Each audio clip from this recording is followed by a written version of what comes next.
Are you ready to journey to the land that history's mightiest rulers from Alexander the Great to Genghis Khan and Emir Timur have chased after?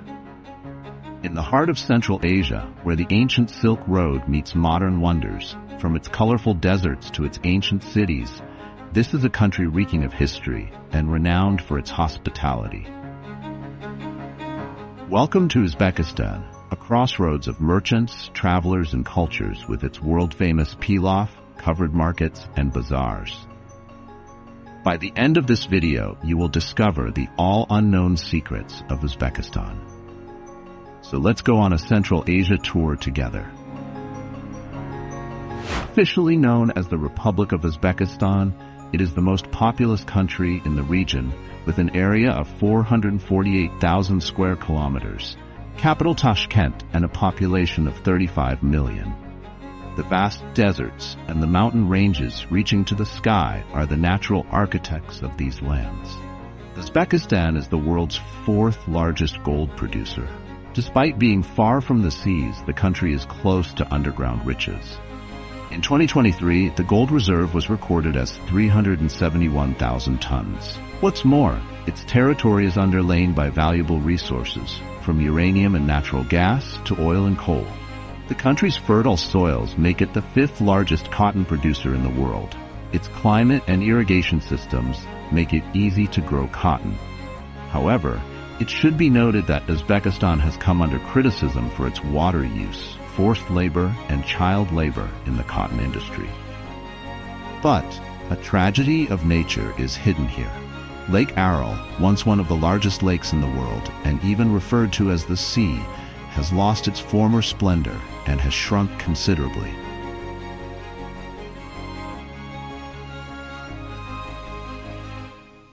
Before we talk about the country's social life, let's look at its history. Historically the heart of the Silk Road, these lands were the meeting point of East and West, China and Europe, and home to the most vibrant civilizations of Central Asia. In 327 BC, the Macedonian ruler Alexander the Great conquered this region. Alexander was captivated by Samarkand's beauty, so he married a local woman named Roxana and had a son with her. You can still see ruins from the Hellenistic period in the country. In 1220, about 1500 years after Alexander, this time Genghis Khan's Mongol whirlwind ravaged this rich geography. Genghis Khan set the city of Bukhara on fire and ordered 30,000 people to be burned alive. He destroyed everything and everyone in the city. In the 14th century, history witnessed the rise of a new leader, Emir Timur. This culture-loving ruler transformed Samarkand, now the third largest city in the country, into a center of wisdom. Scholars and philosophers from all over the world flocked to this ancient city at his call. The Registan madrasas, recognized by UNESCO as the first masjid in Central Asia, still stand as silent witnesses to this golden age. If we look at recent history, in 1917 the Bolsheviks entered Tashkent and declared their sovereignty. And in 1924, the Soviet Socialist Republic of Uzbekistan was established. After 70 years under Russian rule, the Uzbeks declared their independence in 1991 with the collapse of the Soviet Union. Let's come back to today, friends. This is Tashkent, the ancient capital of Uzbekistan. This city, which was once one of the Soviet favorites, is now the most popular city in Central Asia, with 3 million inhabitants. If you have been to Russia before, you may feel that the city reminds you of Russia in many ways. The buildings look very similar to those found in Russia. You can even find children's parks from the Soviet era in the back streets of the city. As you walk down the street, you will see signs written in both Uzbek and Russian. Russian culture is already very common here. You can even see Russian books in the bookshops. Oh, and there's also this. Street vendors are indispensable in the city. You can see colorful stalls on every corner. Uzbekistan is famous for its markets, which are the largest in Central Asia. This market in Tashkent is covered and looks like a dome or a tortoise shell. People who live nearby do all their shopping here, and sellers offer free samples to convince buyers. You can also find tasty treats like sunflower seeds, Samarkand halva, and sour cheese in the markets.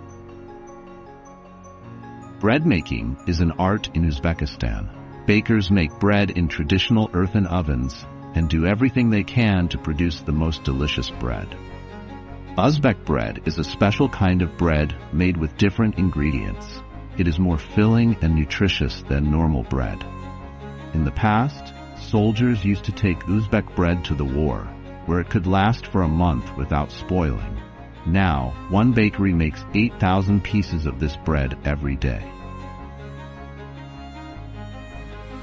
But Uzbekistan is famous not only for its bread, but also for its meat dishes.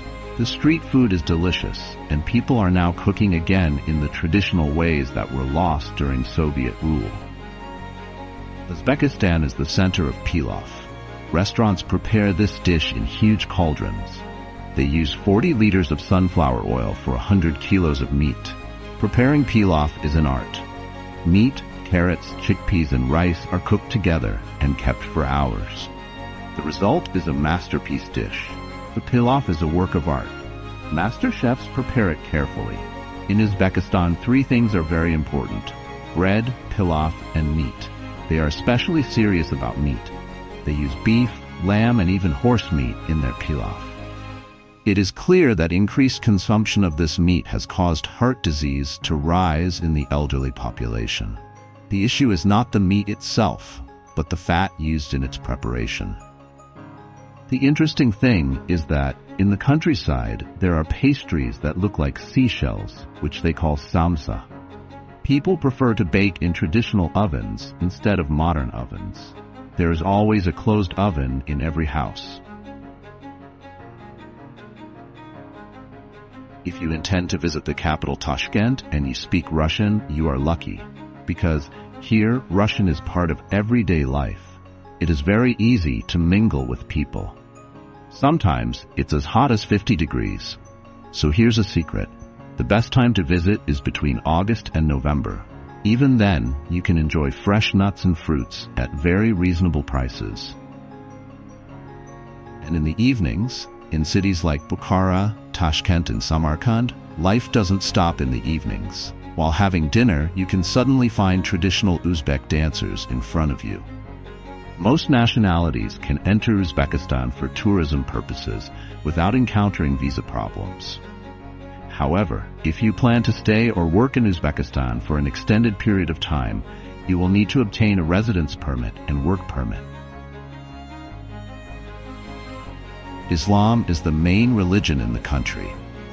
But I think you will be surprised to learn that Uzbekistan is not as strict as you might think. People there value freedom in how they dress and what they believe. The culture is more like Kazakhstan and Russia's. Many people think Uzbekistan is unsafe because it is near Afghanistan, but it is actually one of the best places to live in Central Asia. If you have American dollars, you can practically build your own kingdom in Uzbekistan. When you exchange just $100, you will get lots of Uzbekistan sums. Just think, for only $1 you can eat delicious Uzbek bread, and for $3 you can eat a magnificent shish kebab. The people of Uzbekistan are known for being friendly and welcoming. You can see the sparkle in people's eyes, and you can feel their warm and hospitable nature. Of course, there is a but to every good thing. If you are a tourist, you should be a little careful, as everywhere else in the world, you may encounter cunning sellers. Taxi drivers may ask for 3 times the normal price. In cities like Samarkand and Bukhara, some people may even try to sell you a ticket to enter museums for free. Let me give you a tip. Travel with a local guide. Believe me, it will be much safer and much more enjoyable. No one will dare to charge you tourist prices when you have an Uzbek with you. I talked about how welcoming the people of Uzbekistan are. No matter who you are or where you come from, they will always greet you with open arms. They will make you feel right at home with their pilaf, meat dishes, and delicious flavored teas. I think this is why you go to Uzbekistan, not only as a tourist, but as a guest. Recently, due to the Russia-Ukraine conflict, many Russians have moved to Uzbekistan, causing rental prices to soar. Now, an ordinary apartment costs $500. On the streets, Chevrolet cars are almost uniform because the country has partnered with Chevrolet for more affordable vehicles. Uzbekistan's geography is defined by mountains and desert-like hot regions. Rural communities maintain traditional activities, including ancestral sports and horseback riding. The country is also famous for its carpet-making tradition. Handcrafted carpets are sold worldwide and are very popular. This land is rich in treasures and has been favored by many important rulers throughout history. This makes it a unique and culturally important place to visit. Uzbekistan is a Central Asian country that values its traditions and Islamic culture.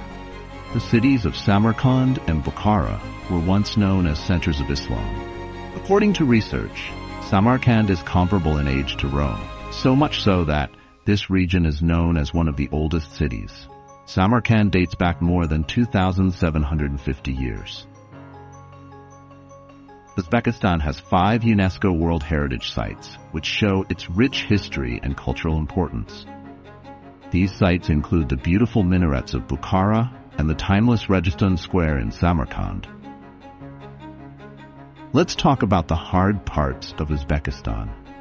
The country is becoming more modern, and well-known brands are starting to appear. But at the same time, there are children begging on the streets and people taking pictures with colorful pigeons for money. This shows that the economy is not doing well. The metro system is like an art gallery. Tashkent Metro was an important milestone as the first metro system in Central Asia. The Soviet-style stations from 1977 are worth seeing. Trains also play a leading role in intercity transportation. But the economic picture is a bit sad. Train attendants earn around $320 and normal workers around $500. That's why young people migrate to the West. So you see, Uzbekistan is a paradise for travelers with its amazing culture and flavors. But to live, you need to think a little. What do you think? Is it worth visiting a country like this? Uzbekistan, a gem waiting to be discovered with its hospitable people, delicious cuisine, and unique atmosphere. A magnificent blend of history, culture, and nature. I hope this video has brought you one step closer to this magical country. If you like this kind of content, I recommend you to check out my Qatar video, which I think you will like. Which geography would you like to discover the story of in our next stop? Write in the comments. See you on the next trip. Until next time, take care and keep exploring.